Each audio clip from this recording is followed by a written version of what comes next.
Right, let's have a look at my biggest palm, which is the Phoenix canariensis, or canary date palm.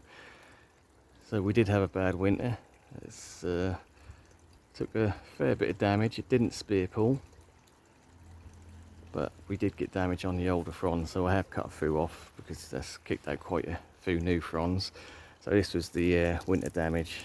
We can see sort of the dry tips on that, but in general there's still a lot of green left on the leaf. Same with this one.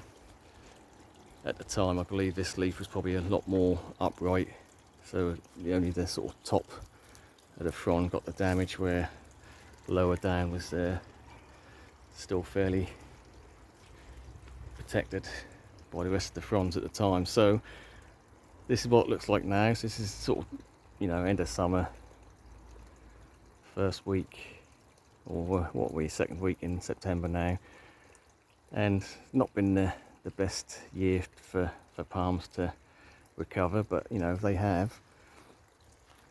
And I'm going to do a rough count up now of how many fronds we've kicked out since,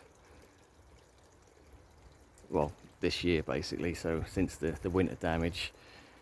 So what I can say is this frond here, if I can pull it down, was only just emerging when the frosts hit, because I know that because this is the one I cut. If we can see that the end has been cut off where it actually got frosted and died. So that frond was only just coming out midwinter.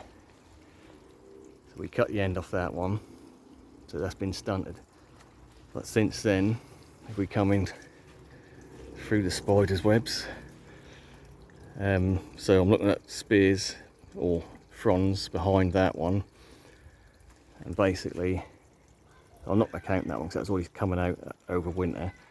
So we're looking at 1, 2, 3, 4, 5 fully sort of open fronds, if you like, and there's a cluster in the middle which I don't really want to disturb all the spiders, and there's quite a few webs there. Let me see if I can come around this side.